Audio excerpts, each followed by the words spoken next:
Students, तो क्या आपको उन एलिमेंट्स की परसेंटेज मालूम है जो कि मेटल्स कहलाते हैं? ये 80% है।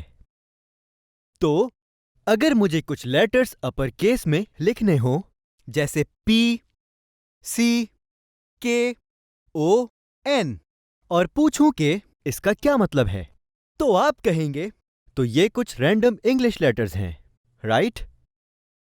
लेकिन क्या हो अगर मैं बताऊं आपको कि हम इन अपर केस लेटर्स या सिंबल्स को यूज करते हैं एलिमेंट्स को रिप्रेजेंट करने के लिए। For example, upper case H hydrogen के लिए यूज होता है और N नाइट्रोजन के लिए, C कार्बन के लिए, एंड सो ऑन।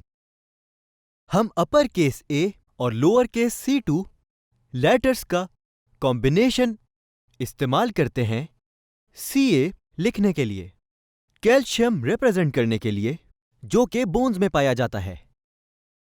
इसी तरह सोडियम के लिए अपर केस N और लोअर केस A, जो कि टेबल सॉल्ट में मौजूद होता है।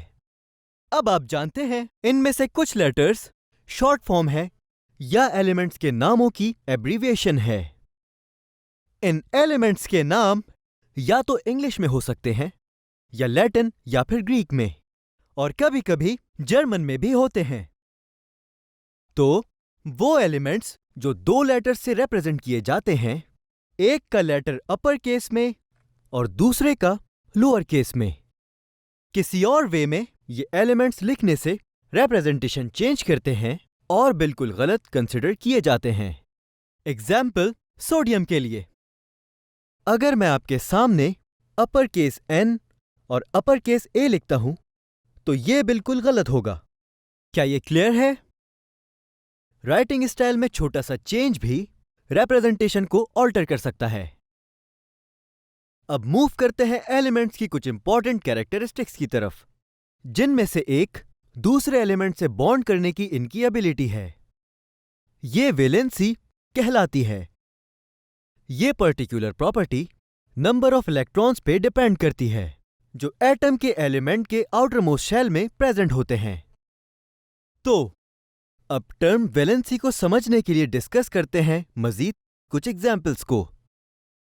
यहां है सिंपल कोवेलेंट कंपाउंड्स, लेकिन अभी इस टर्म कोवेलेंट से कंफ्यूज ना हो। आगे बढ़ते हैं। वैलेंसी के टर्म्स को आसानी से समझने के लिए अभी फोकस रखें। तो इस वीडियो में आपने सीखा कि एलिमेंट्स को कैसे लिखते हैं और थोड़ा बहुत वैलेंसी के बारे में। कहीं मत जाइएगा और नेक्स्ट वीडियो का इंतजार कीजिए इस चैप्टर को मजीद समझने के लिए।